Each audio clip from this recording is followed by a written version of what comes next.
na wɔkyem sɛ ngumbesua ho bi obi eno so ekɔ eye mmarahyɛbadwam na eduru eye second reading stage a mmarahyɛbadwafoɔ so ehwɛ eye nsɛm ni mu.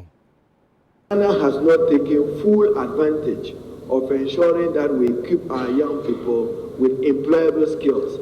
The emphasis of government on technical and vocational education is also worth noting and worth commending. But we need to do more. If you go through the country, I visited one of our colleagues, my Yamfu colleague, the Honorable Member for Parliament in the Puno region, a Member of Parliament responsible for the Yamfu area. The young girls were just looking for some opportunity to learn catering. Young people in carpentry, masonry, and others, who can give them a fee. Mr. Speaker, I have maintained that the best measure of living standard is employment, not what the economists tell us every day about GDP growth. The best measure of a person's living standard is employment. And yet, our technical and vocational education, how many do we have across the country? We still have significant problem persisting in the educational sector, classroom infrastructure, learning materials, and the disparity between rural Ghana and urban Ghana in terms of access to education generally, Mr. Speaker. With this, Mr. Speaker, I support the motion. My joy is the fact that we have recognized that we should be placing technical vocational education under the Ministry of Education.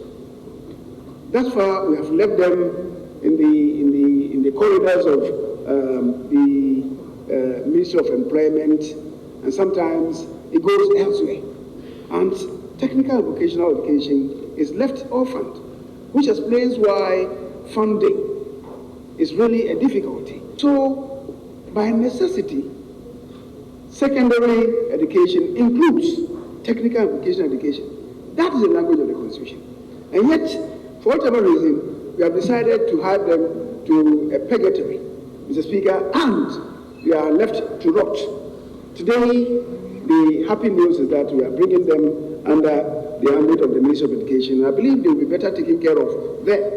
This bill does not seek to embrace and accommodate various aspects of education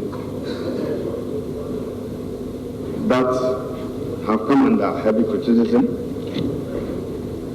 Neither does it seek to come out with a broad tertiary education policy.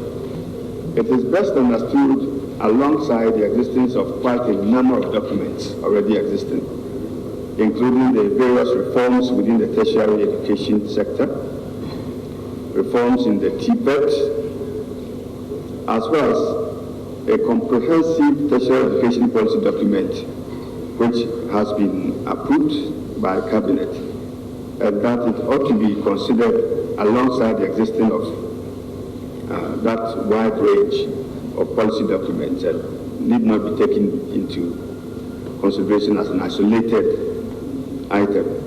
I can assure you that the various comments, particularly dealing with the fiscal impact analysis, the issue of quality, the issue of relevance, all these have been taken care of in one way or the other in various aspects of the tertiary education policy document, which is not represented within the policy bill that is being represented.